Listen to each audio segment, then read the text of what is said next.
Ma'am, good afternoon.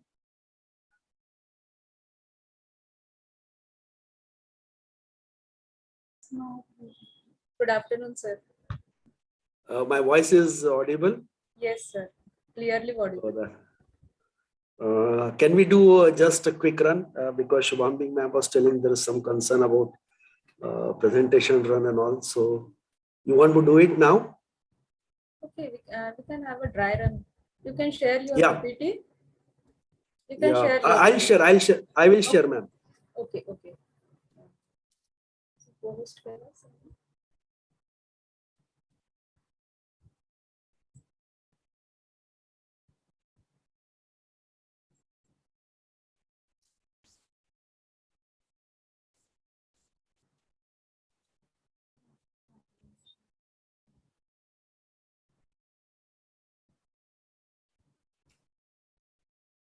My screen is visible. Yes, sir. PPTs are visible. Second sheet. No. Yes, yes. Now it is visible. Yeah, there was something below. Are you able to see that? So faculties. Yeah. Yes.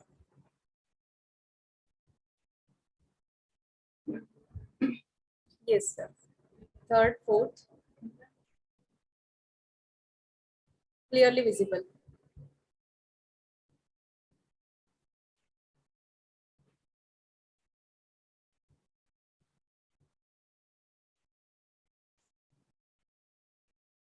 Yeah. Okay. Yes. Would you like to me to stop sharing? Yes. Okay.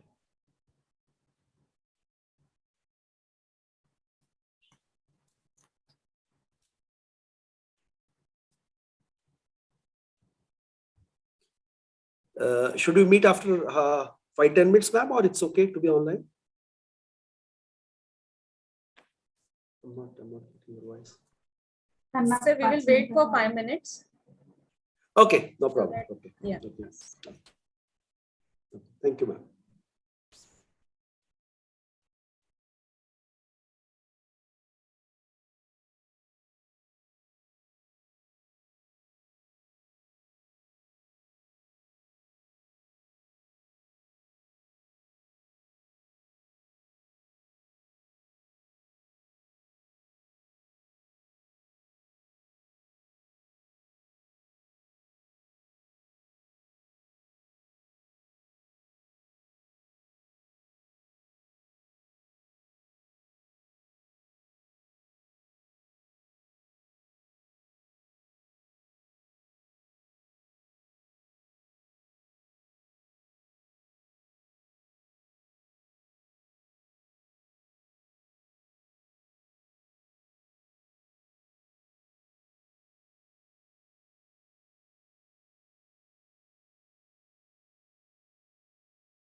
Yes, ma'am.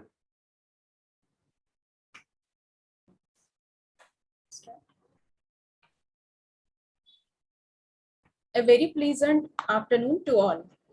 Technology is the best when it brings people together, and innovation is the outcome of habit, not a random act. With these lines, I, Dr. Tejaswini Panse, Assistant Professor, Electronics Engineering Department, welcome all the participants and committee members to the third session of second day of IET approved International Faculty Development Program on 21st Century, Recent Trends, Challenges, and Future Roadmap for Transitions in Technological Generations, organized by International Relations Office, YCCE Nagpur, in association with Department of Electronics Engineering, YCCE Nagpur. Dear participant, today we have with us Engineer Nitin Birla, Project Specialist Engineering, Kuwait Gulf Oil Company, KGOC, Kuwait. It gives me immense pleasure to attend a very warm welcome to today's speaker, Engineer Nitin Birla, sir. He is Bachelor of Engineering in Electronics and Instrumentation from Sati, Vidisha, Madhya Pradesh in July 1989. He has worked as a lecturer at MIT, Aurangabad from March 1990 to August 1990. He has also worked as a Chief Engineer, ONGC India from August 1990 to August 2012. Currently, he is working as a specialist engineering and projects Kuwait Gulf Oil and Company, KGOC Kuwait. Today, he will enlighten us with his vast educational engineering knowledge to focus on the topic recent trends, challenges, and future roadmap for transitions in technological generations. I welcome you, sir. Over to you, sir.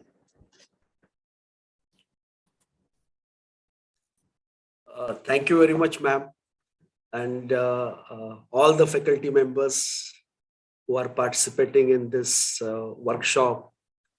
I welcome you all, and I appreciate your participation and your time and contribution to build the nation in 21st century, because you are the pivot around which the country's vision and focus will travel across the 21st century.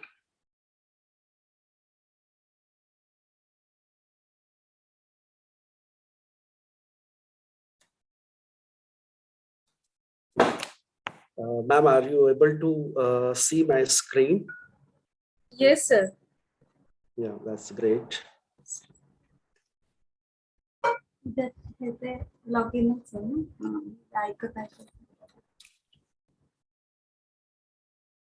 The topic which is being selected during the workshop, this conference, I'll come on that, but I just need before that a small discussion on the subject. That almost my 31 years of industry in upstream oil and gas industry I have worked for, whether in India or in Kuwait now since last 10 years. The academics touch has not withdrawn from my brain and my body. And that is the most important reason that I don't miss an opportunity to be a part of such occasions and such events. And I thank you, YCC, for with a warm welcome this opportunity, because YCC is not giving me this opportunity first time, rather it's my first opportunity to interact with YCC. Previously, I already interacted with students of electronics and other disciplines regarding the communications and future and visions. So the interaction is very important to build the nation. And the topic which has been selected, 21st century, recent trend, challenges, and future roadmap for transition in technological generations. This topic can be talked a lot for hours and couple of weeks and couple of months together. But the most important thing from these kind of workshops, and that is one of the reasons I never wanted to miss this opportunity, because if I miss this opportunity, I had some engagements, but I said, no, let me go live. Because if I miss this opportunity, I miss 1 year of precious feedbacks and precious interaction with all of you. This is a faculty development program.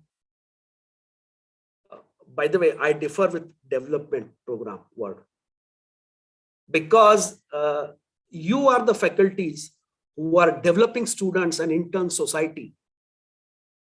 It's very difficult. It's very difficult to develop you. It's an Herculean task. It's beyond my limit. You are building the nation, you are building the students. But this could be an interaction, because you have the great strength of academics. And in my today's presentation, it's not academics at all. It's just an interaction on what are the boundaries, what are the global boundaries, and what are the national boundaries. What are the national strategies, what are the national targets. I'm just going to have just a run through that from the 30,000 feet point of view. Because after that, I'll be requesting an humble submission from all the faculties across the India to cultivate this concept, which has been triggered today. It has been triggered in the past also, but this workshop is giving to reassure that trigger. So we will be looking into that aspects from the 30,000 feet approach, and we will sail through it. And the most important thing will be, after the workshop, we implement those in our institutions. These educational institutions must drive through this concept across the India, because we are future. We are future of globe. So this is my humble submission. And I know this is the last session of the day, and Shubhangi ma'am has given me a tough task. So at the last session, so that we run through this very smoothly and we are a part of this session. So it's an interactive session. I'll just run through it. As I said, your contribution to society is very precious. And your contribution to the society can only be recited that Guru Brahma, Guru Vishnu, Guru Devo Maheshwara, Guru Sakshat Parabrahma Tasmai Shri Guruve Namah.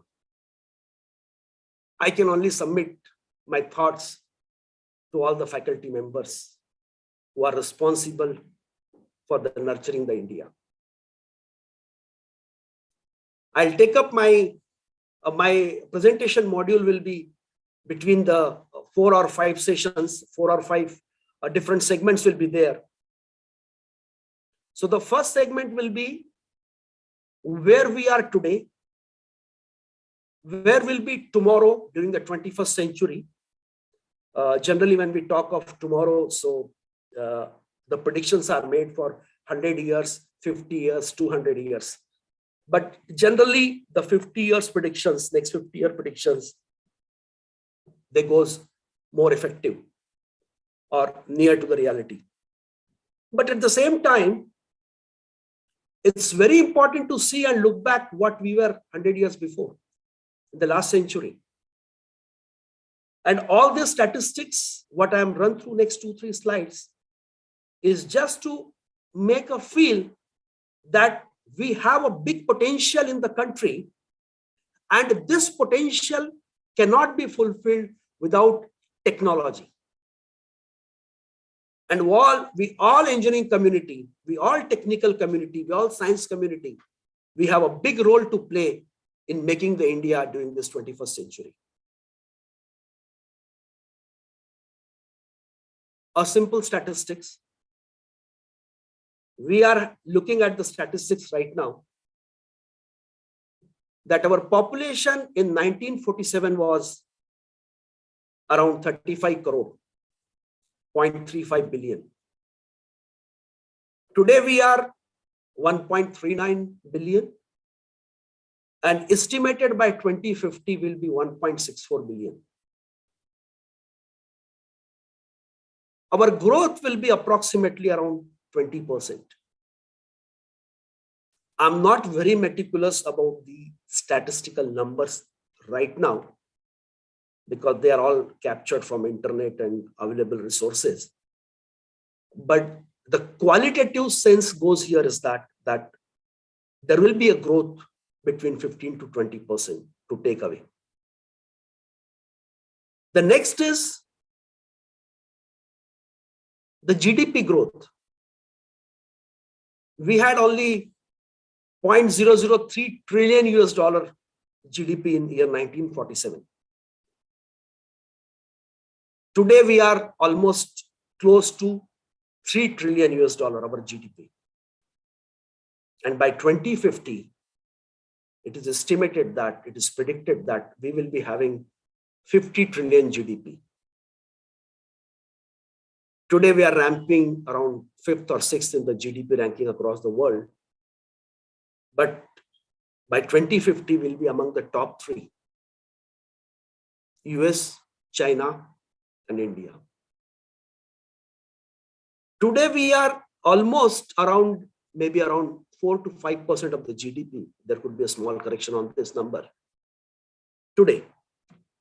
But tomorrow, by 2050, we are very aggressive and we have a big potential to grow in our GDP.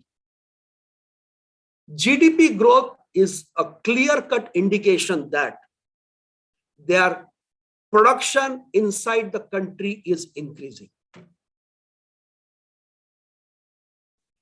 Production in India is going to increase. This production could be of material. This production could be of services. This production could be of any nature. But we will be producing more. And we will be among the top 3.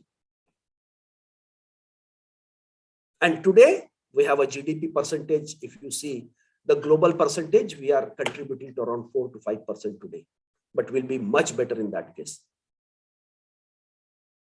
What we are going to do in 2050 is not going to be a miracle. We were like this. If you take 1500 century, if you take 1600 century, if you take 1700 century, we were 15 to 20% of the world GDP. We and China, we alone were 15 to 20%. So we were doing big business, maybe big business, big export across the globe at that time. So what we are trying, we are restoring back what we were. And definitely over a period of time, the dimension changes, the requirement changes, the market demand changes. So we will be producing what is required in India as well as in world market. If you look for per capita income, this is based on purchase power parity numbers are there, which I have taken from internet. So today, what we are around 6,700 USD, we are going to jump to 57,000 by 2050. What it indicates? Everybody will be elevated to the better lifestyle. Earnings will be more. Lifestyle will improve. Everybody will get shelter. Everybody will get food. So the basic level of country lifestyle will be improving. So we will be migrating to the better lifestyle, we'll be improving toward the lifestyle. So these are some key parameters which indicate that in the coming era, there is a big responsibility on India to produce more, and we will produce more the way we are moving.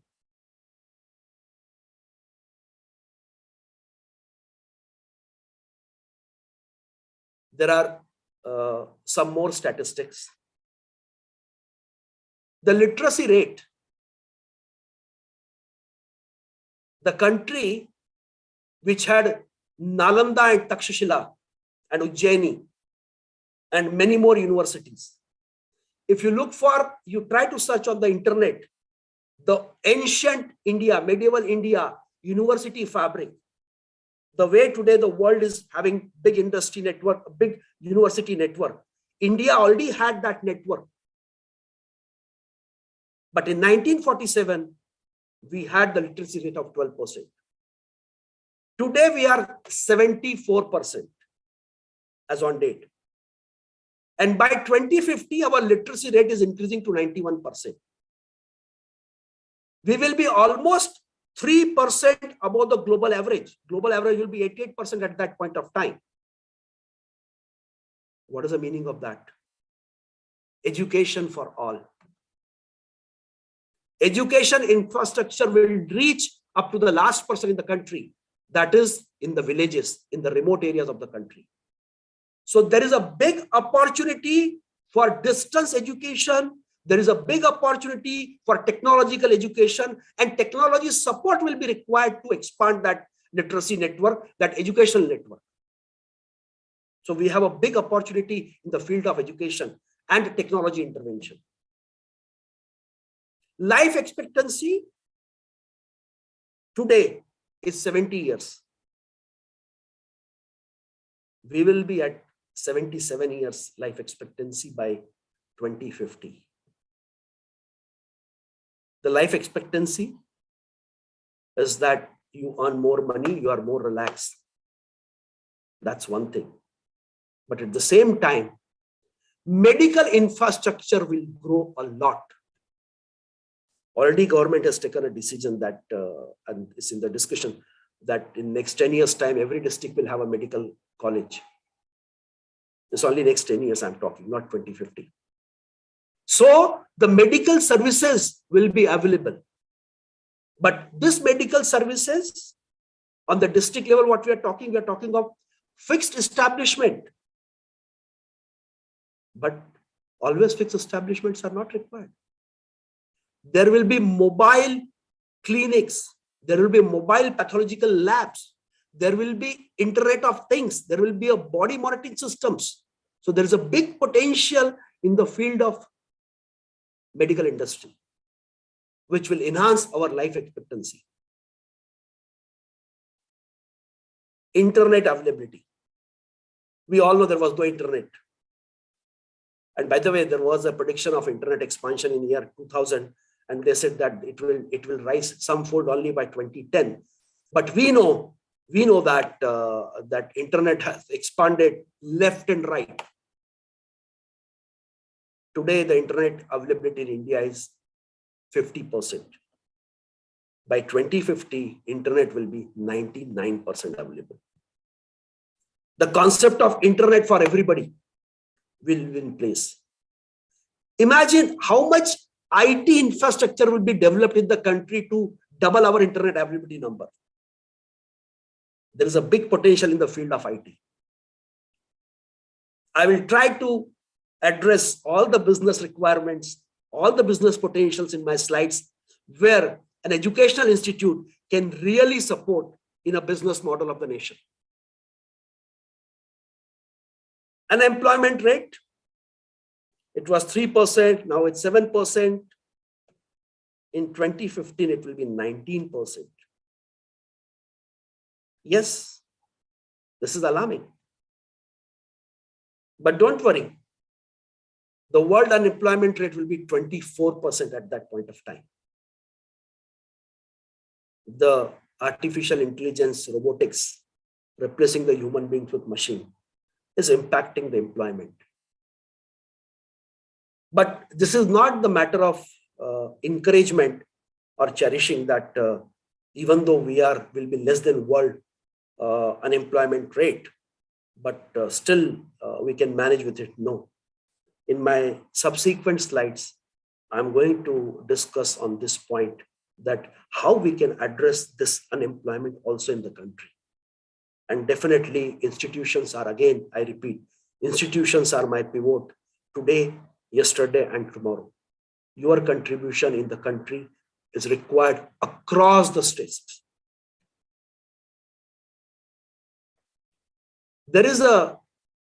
This was something about the statistics, but what is a general 21st century outlook? I would like to share that outlook. It has some mix of India and the globe also.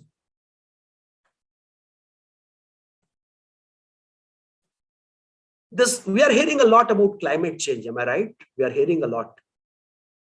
So in the climate change, the country, USA, has said they will be carbon neutral by 2050.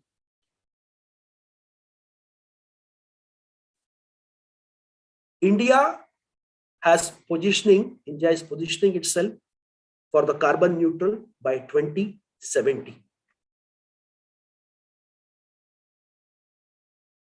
Another outlook is that when you are talking of carbon neutral, the meaning of carbon neutral is not exactly that you stop using petrol, diesel, and gas.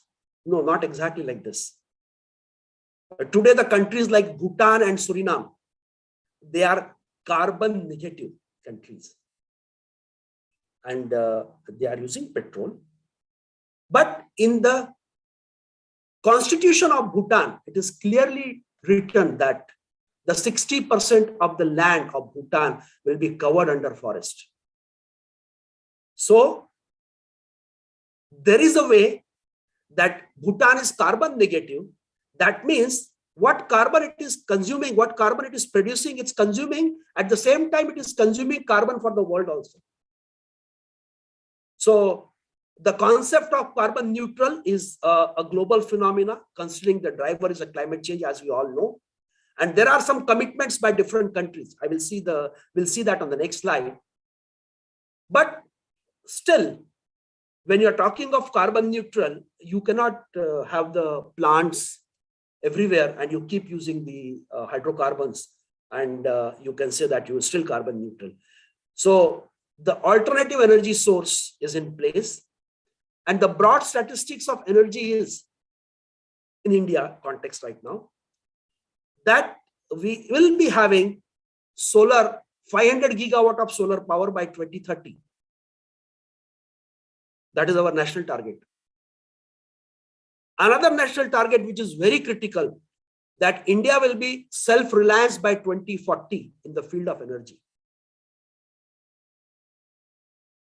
Today, we are importing 85% of our fossil fuel, hydrocarbons, from the world market. 85%.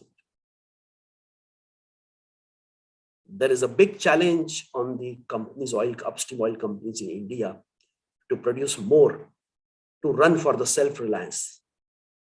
But at the same time, this self-reliance doesn't boundary only the hydrocarbon industries. There are alternative sources of energies, green hydrogen, solar, wind, batteries, solar energy basically. A nuclear configuration is also not discounted. Ethanol blending. All this energy mix will be there in the country. The point to talk here is that when we are talking of carbon neutrality, there is a big energy mix on the way. Germany has become almost like they are now 80% plus they are on solar. And similarly, the neighboring country, France, they are 90% on the nuclear. So it's a call, carbon neutrality call. The point which I already expressed before, but what is an outlook? Because in country, when we are producing something, you are using it. Yes, I don't deny. When your population increases, you produce more. When your cost of living changes, when your style of living changes, you consume more inside your country. But at the same time, we are sitting into a business ocean. The globe is sitting on the business ocean. So it's our responsibility to export more and more. Recently, because of Ukraine and Russia war, the wheat supply was disrupted. And Egypt has gone in agreement with India to supply a big quantity, maybe around 10 million metric ton of wheat from the country. Some statistics I was reading. So these are the business opportunity. So we have to be ready for that business opportunity to generate more revenues, more export model for my country. So this is what the outlook is. Today, for example, if I look at the present export is around half a trillion, around 417 billion US dollar today. And as per the economics, this says that the growth is expected at the rate of 6%. So by 2050, it will be 2.2 trillion.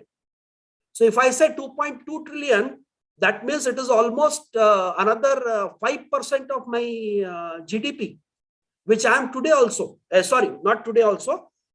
Today is almost like more than that, in fact. Today, our GDP is almost 3 trillion. So our export is, you can say, it's 1/6 of it. So the numbers will be a little bit changing.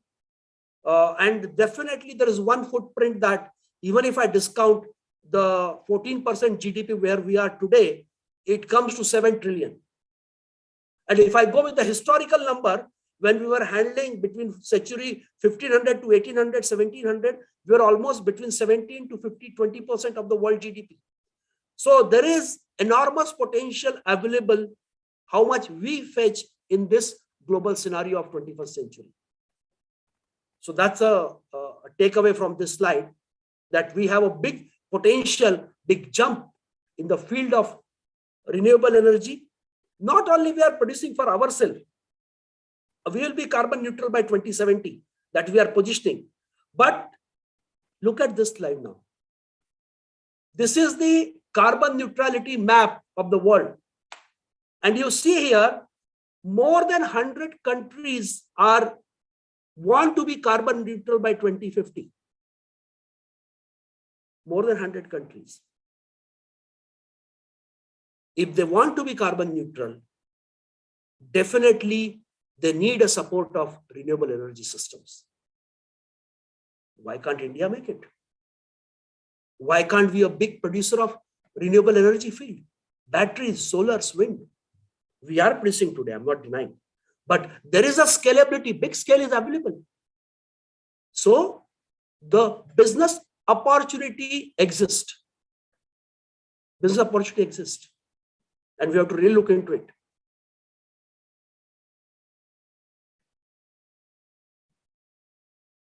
From this discussion, what I had for my last 3-4 slides, I have only one submission, that institutions, please make students ready for India 2050 and World 2050. It's not that we are looking only for India. Probably I may not using it what I want it, because there is a difference, there is a timeline difference. What world need it, I may not need it immediately. There could be. But at the same time, if world need it, why can't I supply? Why can't I be an exporter? And this is possible at the college level itself. In the beginning, there is a collaborative forum of faculty, student, and industry visualizing the world global requirement and Indian requirement for next 50 years timeline down the line. There is a humble submission to have continuous sessions and forums on this subject, because the statistics hits the brain very easily. And the students, if their appetite is absorb these concepts, there will be a drive through.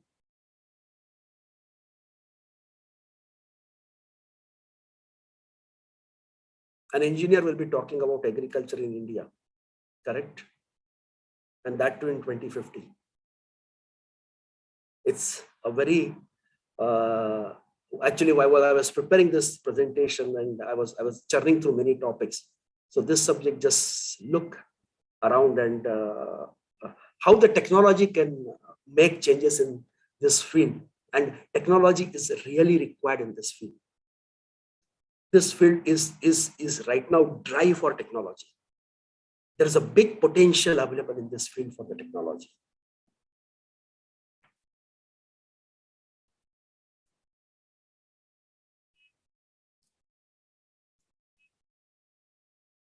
What are the national targets now? Food production must double by 2050 to match the country's population and income growth. Our production has to double. country's population and income growth. I'm not sure because I'll have to do a still more deep dive. In fact, I wanted to visit our villages and live there and understand this topic in more details.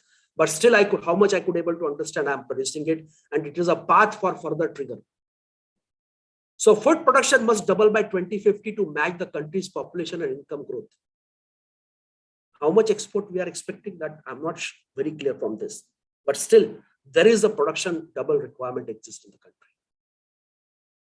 The small and marginal farmers, therefore, have a major role in the country's food security and meeting the sustainable development goals.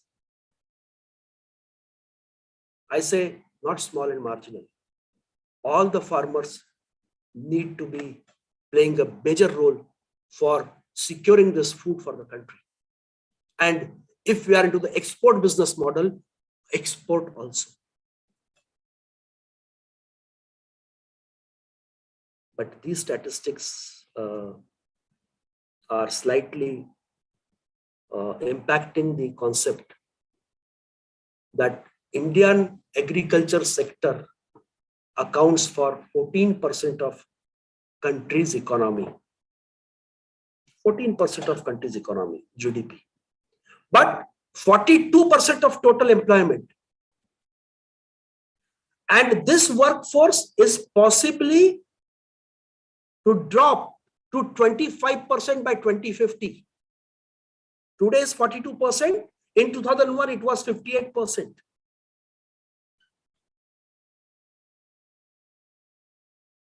And what is the potential reason has been talked about is most of the population has moved to the cities.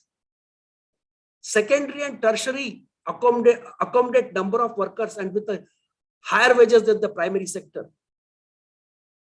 India is Krashi Pradhan Desh. This is our primary sector. And because secondary and tertiary sectors are accommodating, I do agree. Secondary and tertiary sectors are also in India and they also have to grow. There's no discount, there's no second thought on it. But the point taken here is that the primary sector workers are migrating to secondary and tertiary sectors. And there is a decline in the agriculture sector workers. What other concerns are there broadly? There are many economic concerns are there which I have not listed here because those concerns could be of economic funds, finances, banking systems, loan facilities. I'm not talking those points. That will be, it can be dealt separately, but yes, they are major concern. But what is the technology point in this case is science and technology induction in farming is less. Please correct me.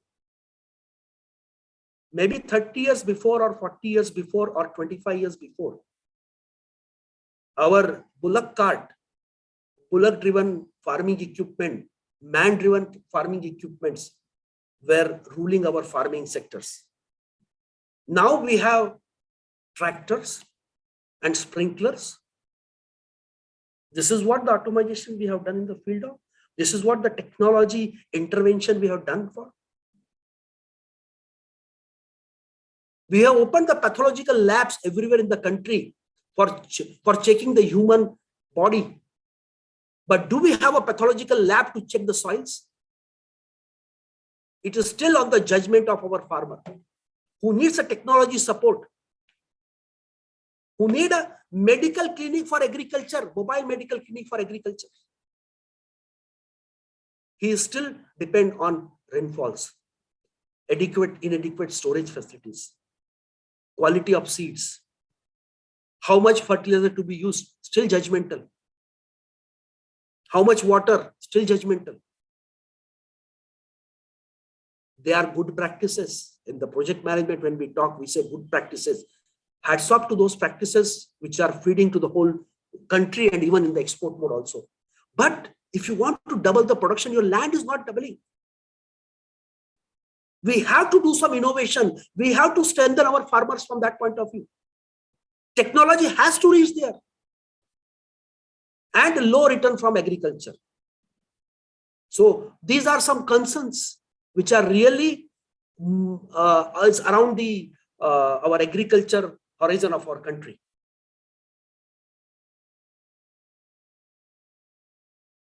There is a video link available here. And really, I was impressed by that video link. It's around 8 to 9 minutes. You can see after my presentation. That video links indicates that how the technology has made agriculture industry job easy. These are the equipments. I put some clippings so that you can see the video afterward. But the technology intervention is highly required. Attraction of manpower to retain in the primary sector is highly required.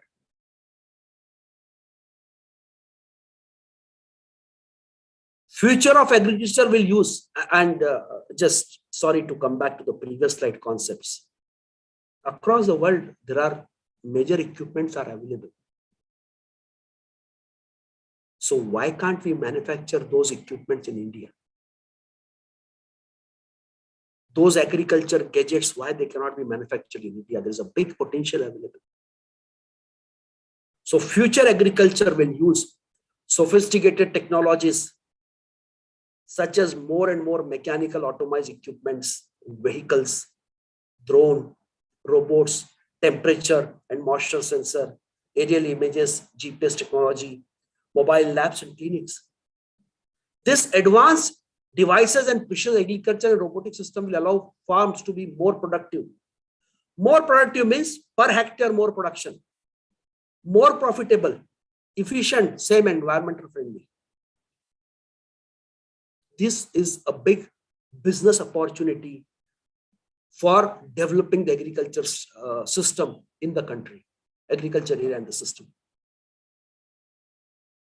Let's try to bring the infrastructure for villages. Try to bring the mobile labs. Try to bring the big infrastructure. Already the government is taking a lot of steps for building up the infrastructure. So this is a requirement. This is a need of the hour. There will be many jobs. If the job opportunities, if somebody is interested in jobs, there will be many jobs. Drone technologists, hydrologists, agriculture communicators, food scientists, precision agriculture technologies. What I'm trying to make a point here is that the computer, the artificial intelligence, and big mechanized system has to come out of the workshops and building and has to travel to our farming lands, our agriculture land, to build our nation, to build our forecasted production, and be a big exporter of food products.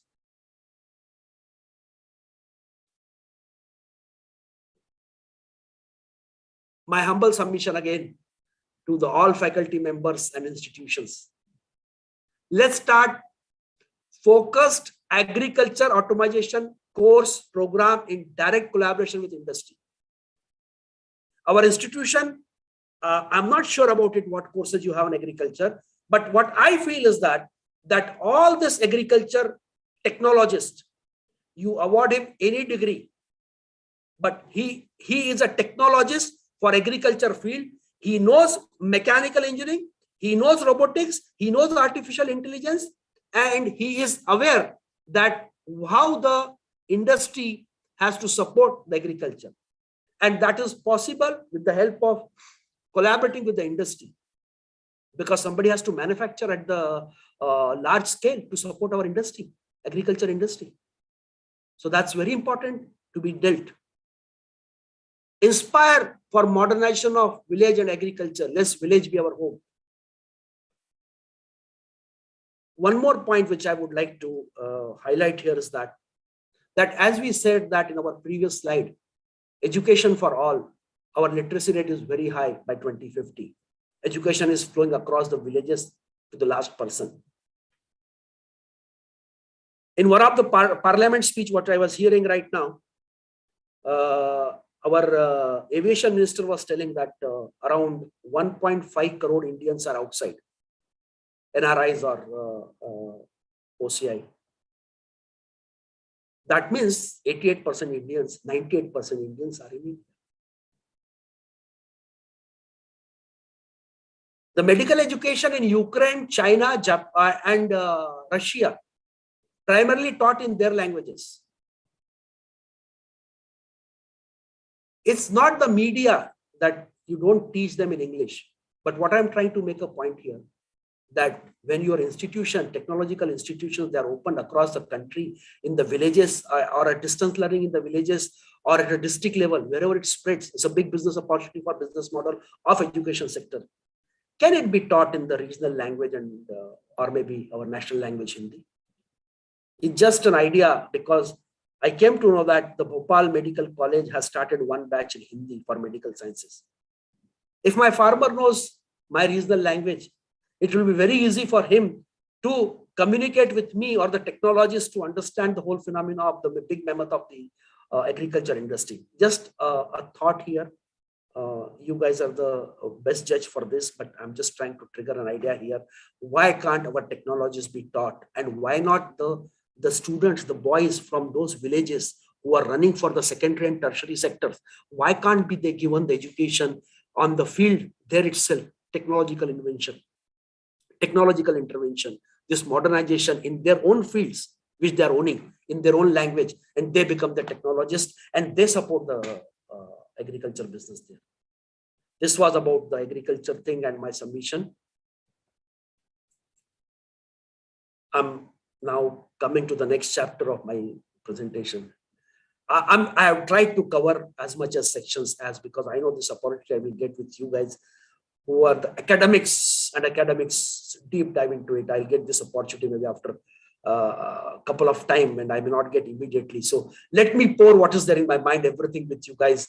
And it's your best buying on the subject, and you are who will be percolating this to the down the line. So the disruption phenomena, we all are aware.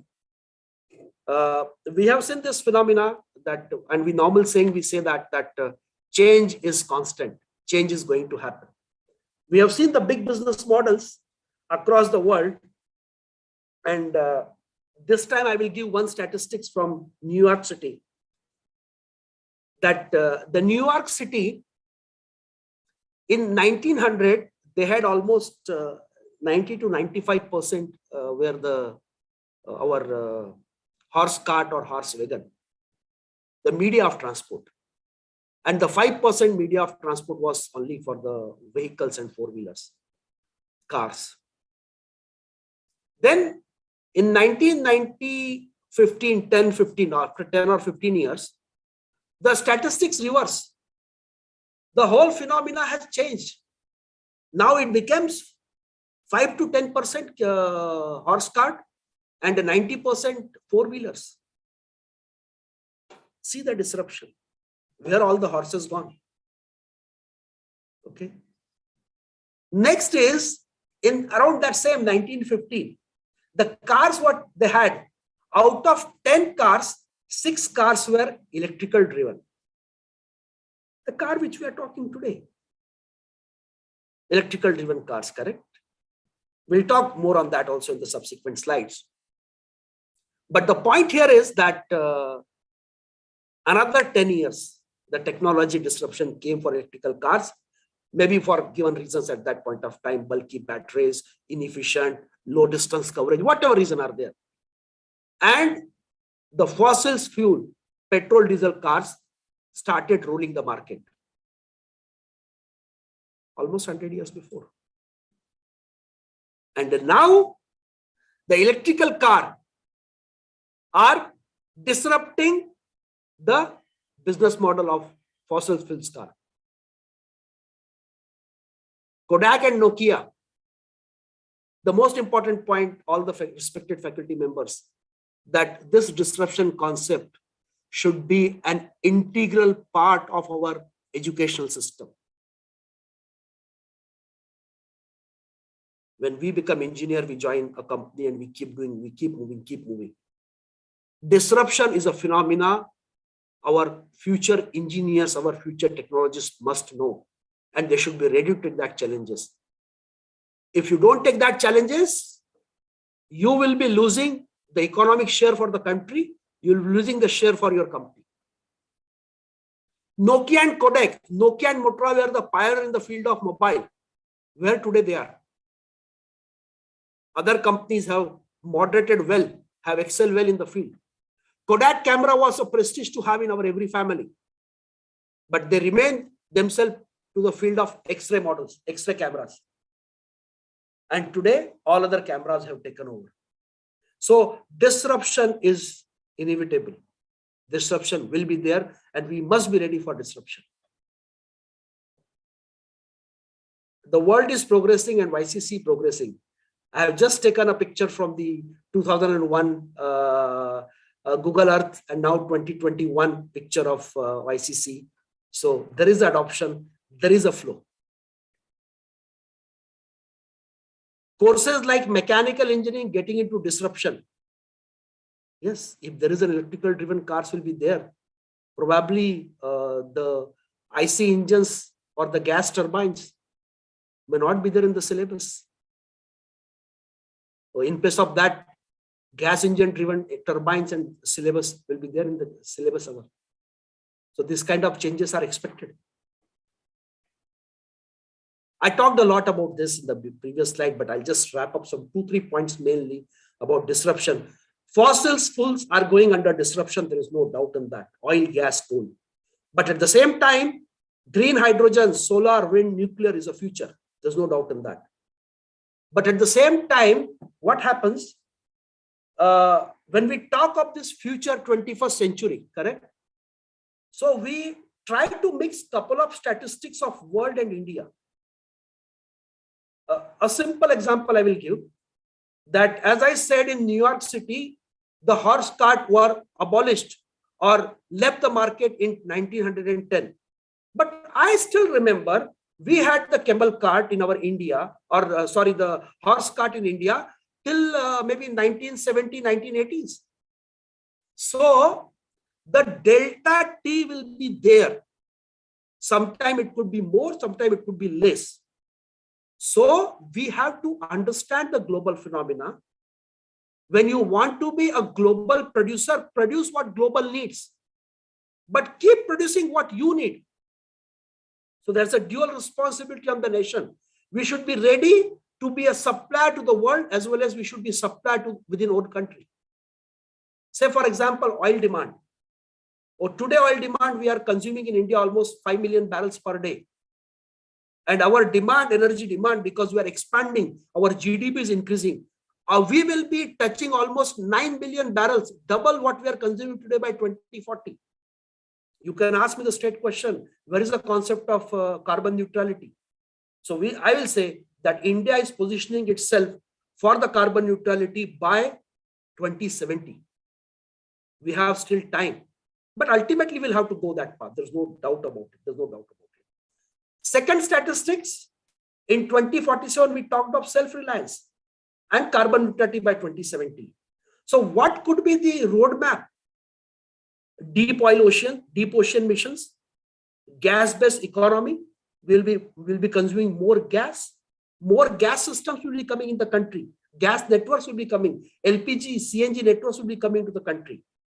20% ethanol blending is now 20% ethanol blending is bringing a big boost.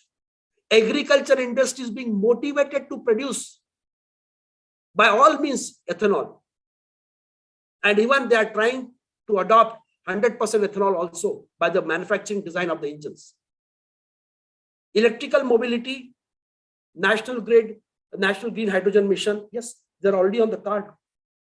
We keep hearing a lot on these subjects in the country. Nuclear, I'm not very sure about it so far, but 2047 energy self-reliance target, again I am repeating, reliance target. If we are not able to meet by resources inside country, that means from the solar energy or renewable energy, and at the same time we are not able to mix, we are not able to produce that much oil. So in that condition, if still we are at the point of import, nuclear could be a support at that point of time. And not we will be waiting up to that point, it has to be thought now. So the faculties, this energy mix is a big phenomenon.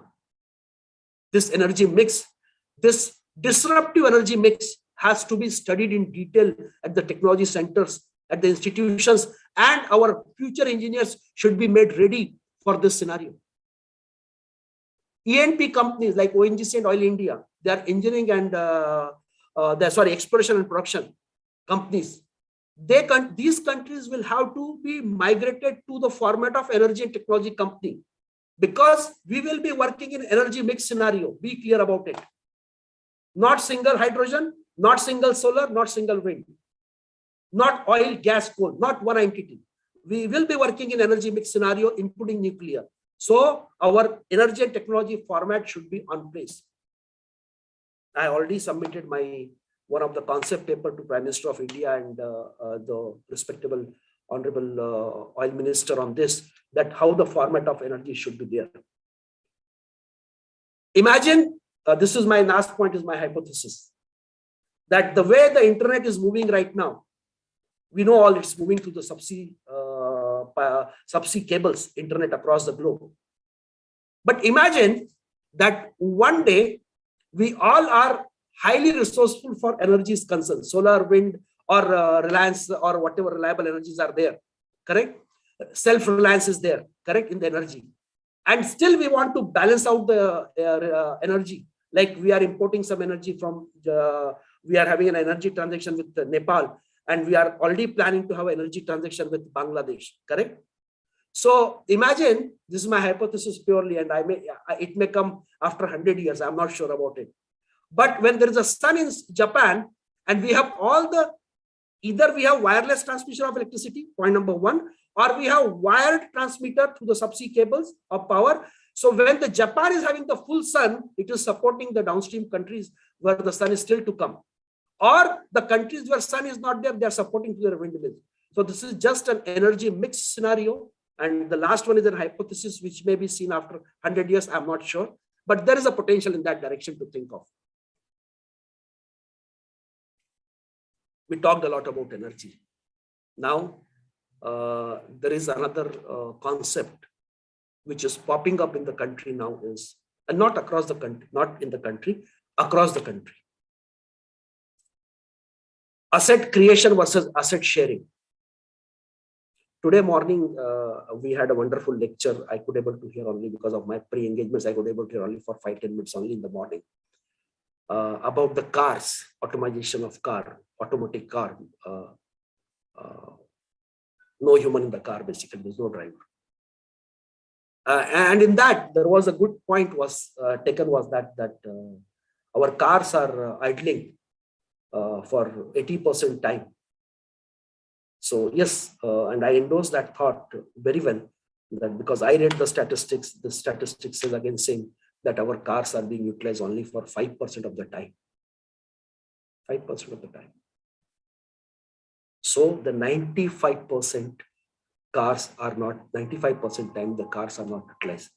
So the asset which is not being utilized for 95%, 90% of the time, that asset has no worth for me to be invested. So this was just a trigger of concept. I will get you to detail of this. But the most important thing is that the business model across the countries are changing. When we used to think of creating a factories or creating a manufacturing facilities, we first used to think how to take a land, how to build a factory and all everything. It's not like that. It's not like that. If already some asset is there in the country, build somewhere, go and use it. Corona has taught us this biggest concept. So the asset sharing concept need to be developed and to be emphasized in your educational system, that asset sharing is very important to avoid or reduction in investment cost. The malls today, what we have, maybe after 10 years, they will not be in this format, because online marketing has indicated that you can scroll through 10,000 products, 20,000 products, whereas you go offline, you are able to see only maybe 1,000, 2,000 products at a time. So the malls will be converted, the residential requirements will be there on the high, health requirement will be there, health institution requirement will be there. So the formats are changing. The electrical car, yes, it was well taken point in today's morning lecture also, that electrical car will be drastically dropping the cost of the transportation. You know what is an impact of that, big impact of that?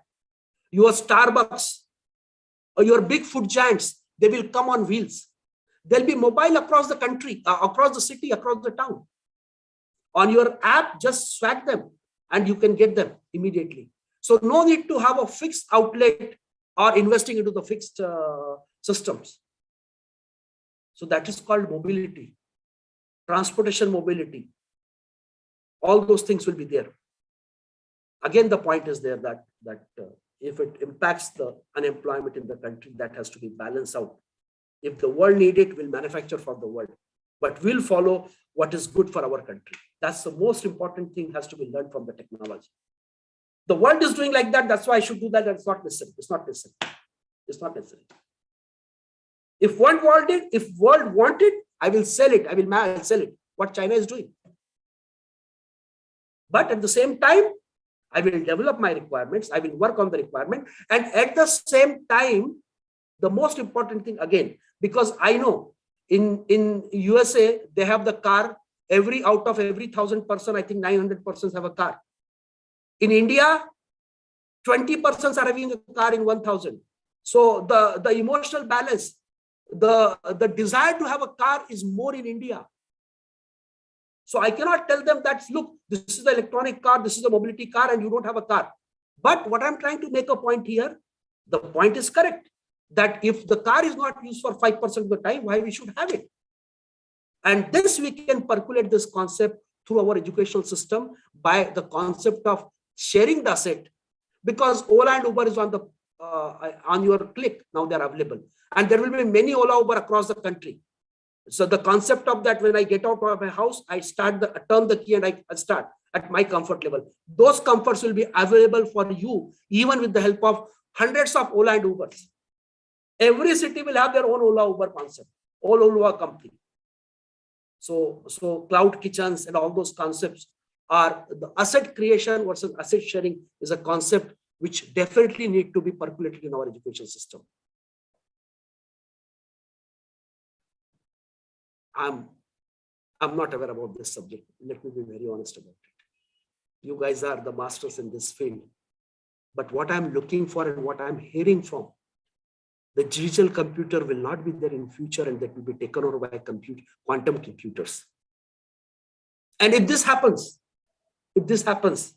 see how big business opportunity is coming in the country, and how our educational system can equip that concept, our research development. That is the most important thing. I have nothing more to say on this slide. This is the expertise of all you fraternities, and I have to just submit this point here.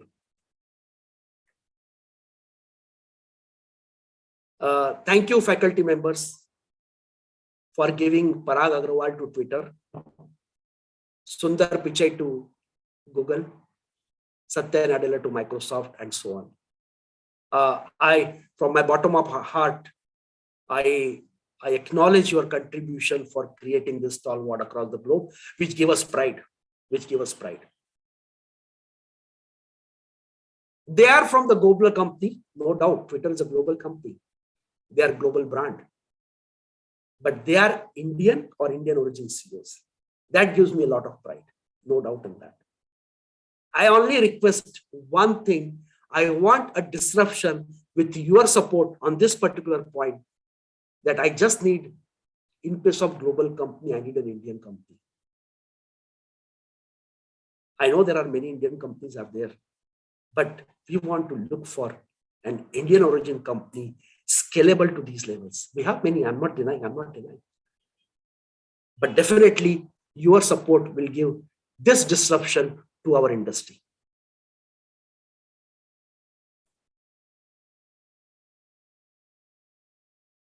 The concept of disruption and the disruption in Indian formats I have discussed.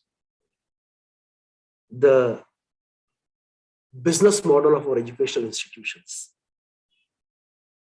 that the students should not be a product of our institutions. You will be making them an industry. You will be making them a growth curve. They are our industries and they are our growth. So the institutions will be producing industries and the growth for the nation. Students are there, but they become our industry. And the most important thing is, They should learn to create an opportunity out of all this disruption. Probably the disruption which is happening in US, Japan, China, anywhere across the world may not be having the same time in my country, in our country. But if the disruption is happening across the world, and as in my first slide, I said that by 2050, more than 100 countries are looking for carbon neutrality. So that's a disruption happening. So let's create an opportunity, a business opportunity concept among our students so that they go for the adopting this disruption as a business opportunity.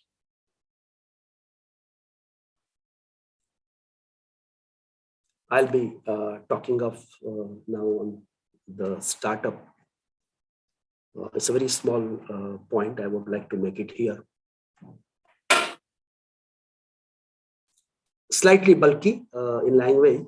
Startups in India have grown remarkably over the last 6 years. The number of new recognized startups have increased to over 14,000 in 2021 from only 733 in 2016 and 17. The survey said India has become the third largest startup ecosystem in the world after the US and China as on January 31st, 2022.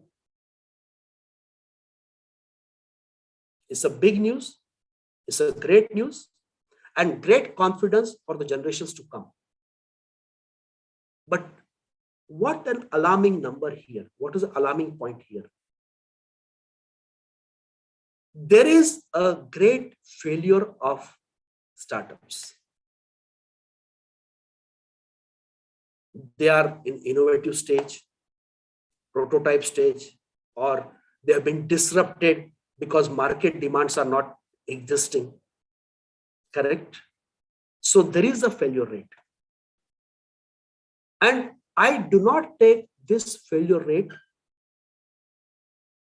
I take this 90% failure rate as an opportunity to build a big export house in the country. What is required that this failure rate of startups or the startups which could not see the daylight, I can say put up like this. If that is not required in our country, let's have an export-oriented concept in those. Try to look where that is required. Probably the persons who are starting startup may not be an engineer. Because starting a startup, you're not supposed to be an engineer. But if you have a concept, if you have a thought that this could be a business opportunity, it could be a startup. So the most important thing is that we need a confidence to be developed that, and at the same time, institutions to act as a mentor for the startups in India. I know there are a couple of institutions, I heard it, I'm not sure about it, but they are mentoring the startup. But you are available in vicinity with a technology academic solution for these startups. Welcome them, try to excel them, try to support them. And that will lead to a better success ratio of our startups in India. So this is my submission. We are very happy that startups are doing good, statistics is good, but that mentoring is essentially required, and none other than an institution can be better than a mentor. Open a startup platform, open a startup sector, open a startup segment in your institutions with collaborative journey. The startup vendors, they are knocking the doors of the industries for funds. They are presenting their products. Why can't the institution becomes a joint between the industry and the startup concepts with technology innovation, technology additions, prototype development, startup developments? So this could be a big potential for institution in coming century and coming 21st century. And really, the startup sector in the world and in this India especially will help you and will give you a big thank you for that.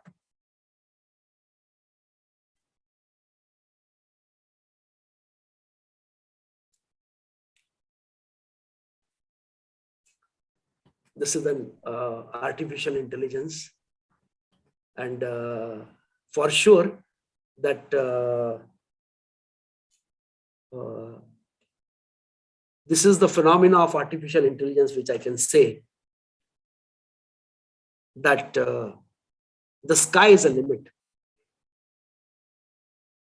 And I wrote a caption, very honestly speaking, AI growth may take a little pause once human is recreated. And I have no imagination that what will be after when the human is recreated in the field of artificial intelligence. So the most important thing is that artificial intelligence will definitely impact, and it will trigger a level of unemployment. Yes, I agree. I'm not denying. But artificial intelligence is definitely required for the growth perspective also, to ease out the technological hindrances. So in that scenario, we'll have to continue our journey with the artificial intelligence, and the sky is the limit.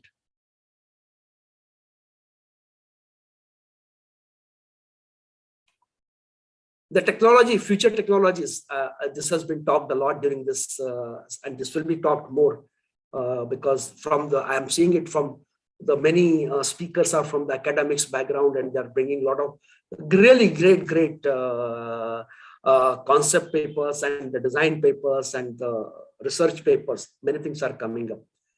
But the safer roads, as we discussed today, safer roads will be required. Increased safety will be required. Body enhancement will be on card. Your body will be equipped with the sensor, and if there is a problem in your cardiac problem, the nearest hospital will mobilize the essential or supportive medical facilities for you. So this is our future of technology. Yes, they are rolling at a different scale in the world. They are rolling at a different scales in India. The scalability we have to always keep differentiating. That's why I always say in the start also, I said that the India 2050 and Globe 2050 should be known to us very clearly. And what to supply, what to export, and what to produce for us should be known very clearly. So these are the future of technologies. Increase the safety, internet for everyone, internet of things, yes, everything. Your internet of things, everything will be hooked up. You will be watching the live matches from any places which you are watching through the normally through the TV channels or those broadcasting mechanism, but not in addition to that. Even if there is no match and still you want to see that stadium how it is, it's good for you to go there now, right now, or to book that stadium for your football match. How's the weather condition there? How's the things? Internet of Things will be monitoring small thou bits of the globe, and that is the flow, that is the information flow across the globe. Cryptocurrency and blockchain, they are also playing a big role. And not adoption is a different issue, but the point is technology should be known very well. Technology awareness should be very well. So this is what the future of technology, and you are definitely better equipped and better knowledgeable in this field than me. So I have very little to say on this, but there is a future. And my only saying on this point is, if we are not adopting in the immediate time scales, but definitely we need to adopt for our future other growth, agriculture or the industrialization startups, correct? That's we have to do it. But at the same time, we can still manufacture for the world. So nobody is stopping the technological innovation, whether you use it or not use it. That is a point to say. I conclude my talks, and I could not find a better slide than this. If a country is to be corruption free and become a nation of beautiful minds, I strongly feel there are three keys. Social members who can make a difference. They are the father, the mother, and the teacher, by Dr. APJ Abdul Kalam. With this, I conclude my points here, and I have tried to emphasize on the future from 30,000 feet outlook. There is more deep dive has to be done on the subject for growth and building the nation. With this, I again thank you, all of you, and I wish you all the best for continue creating the India and developing the India. Thank you very much. Ma'am, over to you, please. Yes, sir. Sir, I would now like to take questions from participants. Sure, ma'am. Ma'am, passing marks 30% है ना और 33% है? Yes, sir. Sure, sir. Please go ahead. Please go ahead. Yes. Which industry to be contacted for collaborative courses and how to approach such an industry? Great point. For agriculture, I'm very honest. Go to Mahindra and Mahindra, go to Eicher, go to Tata, go to Ashok Leyland, go to all big manufacturers who are doing the mechanical designs and mechanical equipments across the country. Please visit. And not visit, ma'am. Please call them to the campus, make the presentation, give your roadmap that you want to build these kind of equipments. So that is how I feel to be moved upon.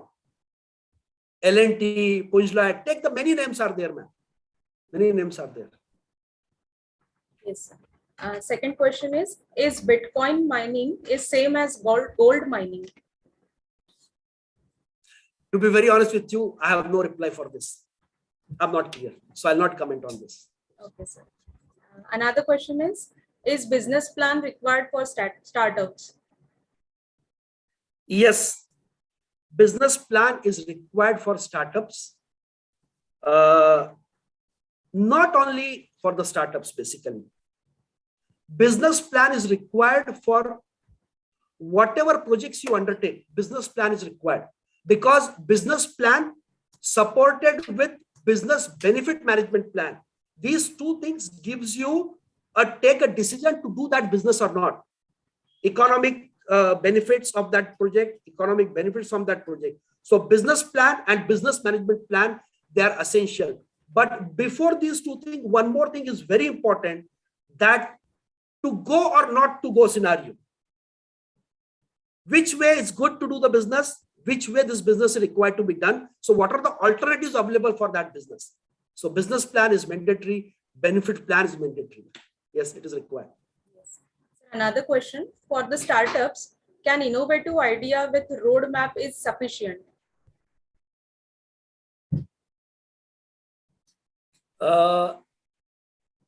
What startup required exactly? What is happening today, actually? What is happening in India right now, which is to the best of my knowledge? Because I met couple of startup who has created the startups, and I know them, couple of them. When you create your business plan and when you create your benefit management plan, then you look really that what is the investment required to you. Then you start knocking. Yeah. Then you are knocking the doors of the industry for that investment plan. And if you don't need that investment plan, and if you already have a support in place, you continue. No problems. No problem. So the concrete benefit management plan is very important to attract the investment in that. And it should be a collaborative journey. It should be a collaborative journey. And my one more submission is there because this question has been asked. Please create a startup cell in the college, university. Let them come, let them get that business plan, that benefit management plan with a technology plan to be supported from the universities. Please, ma'am, I conclude.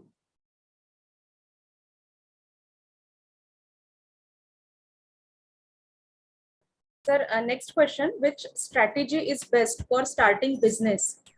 Blue ocean or red ocean? What's that exactly? I'm not aware. I'm very frank. If I don't know, I'll say I don't know. Okay, sir. Okay, you want me to Google it and explain it? I'll Google it and explain you. Just give me 1 second.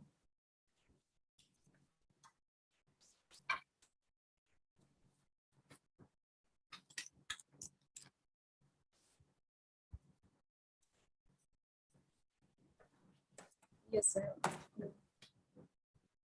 Blue ocean strategy is referred to a market for a product where there is no competition or very less competition. This strategy revolves around searching for a business in which very few firms operate and where there is no pricing pressure. Okay, clear, ma'am. Clear.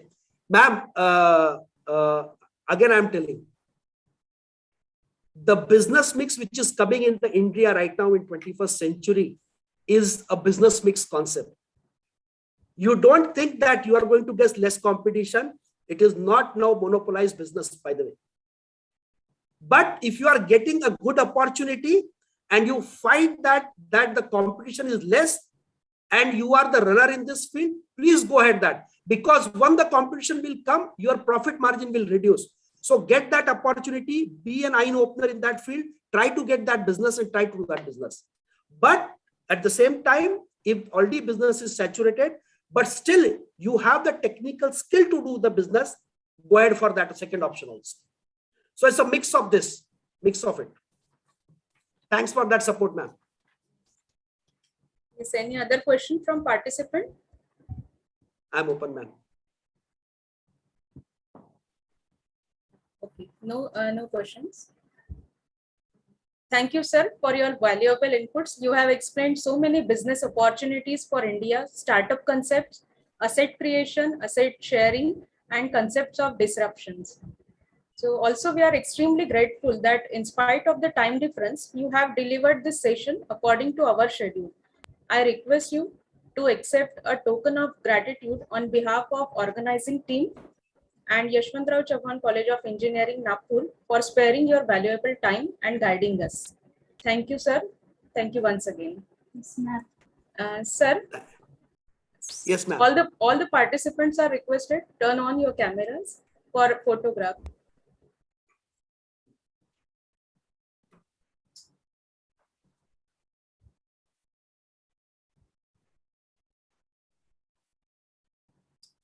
Sir.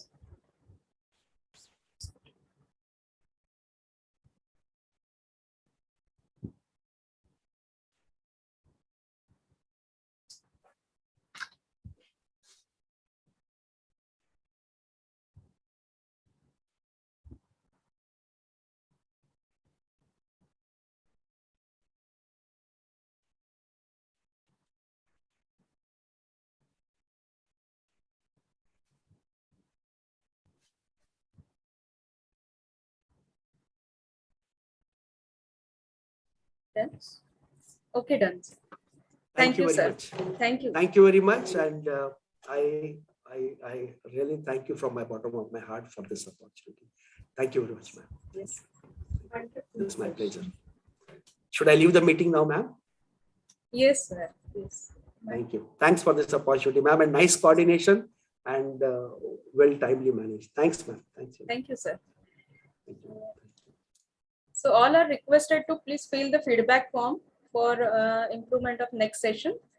And dear participants, tomorrow we will have our morning session at 10 a.m. and same Zoom link will be there for Zoom meeting. Thank you.